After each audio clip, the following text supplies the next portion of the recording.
Jay-Z was rewarded very well for his role in snitching on Damon Dash. He got the 40/40 Club, Rockaware, Def Jam Recordings, New York Knicks, Jay-Z Inc., and also lunch with Bill Gates.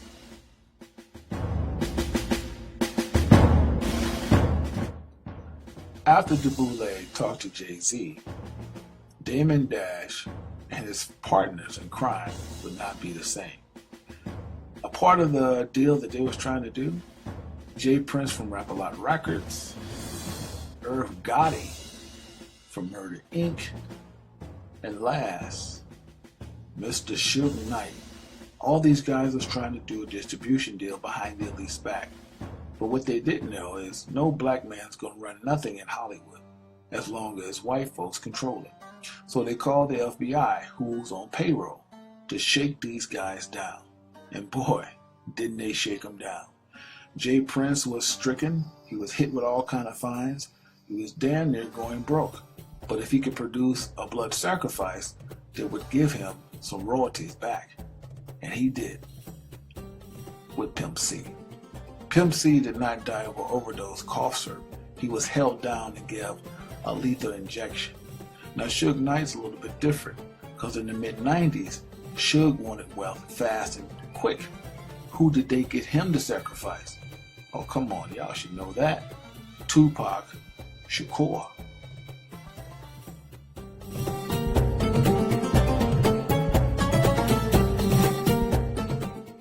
Irv Gotti thought the world was his until the FBI put bogus charges on him for indicting cocaine and others bogus charges, stripped him of all his riches. Def Jam spit him out. BET had nothing else to do with him. They pretty much took him for broke, stripped him of everything he ever worked for in his life. Damon Dash followed right behind. He could not pay his bills. Rachel Roy did not want to be a blood sacrifice, so this past April of 2009, she knew to divorce him because who's ever close to Damien, whether it be his kids or her, he would use them for a sacrifice so that he can get his royalties back. What did Damon do? He went back to Jay-Z. So you know what that means. Dash is officially Jay-Z's bitch.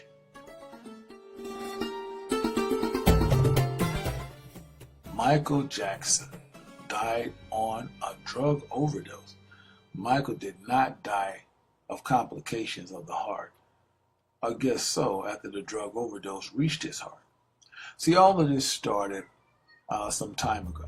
Michael's been carrying the estate all his life. He's been taking care of his family all his life. Janet thought it would be a good idea to do a reunion tour, but Janet was coerced with Joe Jackson. Remember, Joe Jackson still tells these people what to do even at age 50. So Michael didn't comply. He gave a verbal agreement that he would do a tour in the States. Meanwhile, he signed another deal in London. If you Google back, it'll tell you that the Jackson was currently being sued. But they worked out a deal that they do all the dates starting off in London. Michael did not get along with all his brothers, contrary to what they want you to believe. Michael did have a well rapport with Jermaine and Janet, but that was growing thin. Michael spent most of his time as a loner because he just got tired of carrying the weight of his shoulders of the family. This is what it's all about. Michael was the blood sacrifice for the Jacksons. See, Michael did not want to do all these dates. He was not into carrying the estate for the entire family. He did love his mother, but his family, his siblings, was getting on his nerve. So that infuriated the family. Hey, do not be fooled by all those crocodile tears and all that dressed in black. Let me tell you something. Everyone in Hollywood knows about the Baphomet and the sacrificing of death to be wealthy, of fame. They're just putting you on. But let's take a brief moment and talk about her husband, Jermaine Dupri. Everybody knows him, right? Did you know that Jermaine Dupri was a molester? You remember the group called Crisscross? He molested both of those boys and paid them off. Yeah. Who are they? Well, let's get that slide. This is Crisscross. Now, back in the 90s, they were hot with the cut called Jump Jump. Now, the guy to the right, he's still around. Dude to the left, he's in hiding. This messed these guys up for the rest of their life, man. Now, check out this dude. He was a part of the Crisscross. His hair is falling out now. I'm not saying it's from him, but I'm just saying they twisted, man. Their whole life is just upside down. But they took the bait. They didn't take the oath, but they took the bait. But they might take the oath because they're trying to get a current deal with Def Jam Records. Not Def Jam, but Columbia through So Def that Jermaine Dupri owed. If you see all the spots in his head, that's a disease. I forgot exactly what it's called. But man, look how that brother ended up. Now let's get back to the Jacksons. Joe Jackson at that. You know, Michael did not get along with this man at all. He's controlling. He's still telling him what to do at 50. But nevertheless, Michael dies 4 or 5 hours later. This man rents an Atlas truck. What is that? It's a storage van. He takes all of Michael's possessions out. And remember, this is not even his house. He don't even have the jurisdiction to do it. But he did it. He took all his possessions out and put it in a private storage. Why in the hell would a daddy do that that has nothing to do with his son? Because he knows Michael's name, his possessions is worth money. Joe Jackson is sitting there in deep thought. This man, the guilt that they live with every day, this is why they turn to cocaine, this is why they turn to alcoholic, because they know what they have done to get where they're at. Now, the guy, the doctor of Michael, he just did what he was told. DeLeese told him to give him a lethal injection, and that's what he did. He's even stopped his practice. Meanwhile, Janet with the half-nakedness, with the boobs sticking out, with the thong up the butt.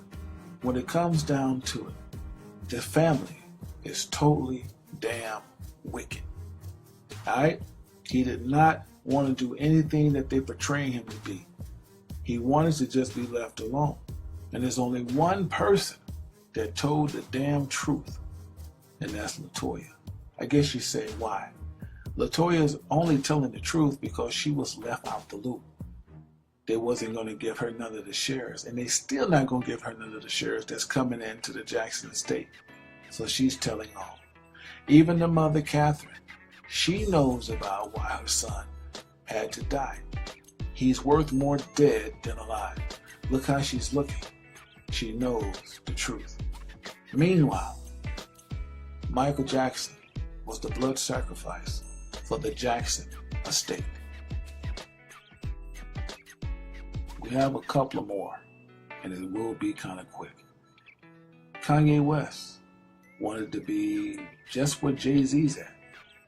So Jay-Z took him under his wing and told him about the blood sacrifice. Kanye agreed. His mom would be sacrificed. And while she was being sacrificed, Kanye took a trip to London so that it could be totally a mishap for him to get the news. Let's talk about Jennifer Hudson. Can't believe it. Some of you don't want to believe it. These people do not love their family. It's all about the fame. It's all about the wealth. Yes, she did. But not only did she kill her mom, she sacrificed her entire family except her other sister, who was in on it as well. If you recall, her sister was on MySpace page a day before the funeral, kicking it. This is truth. So who is due for sacrifice right now? Beyonce. You see, out of all the fame Beyonce's got, none that we know of who she sacrificed. Well, let's take a closer look at what she's holding. That's the Baphomet. And that only tells me one thing. Beyonce is long overdue for a sacrifice.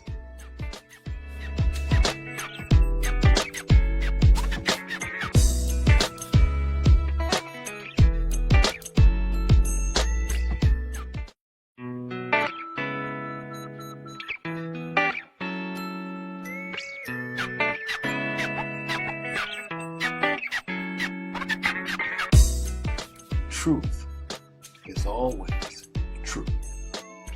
Shalom.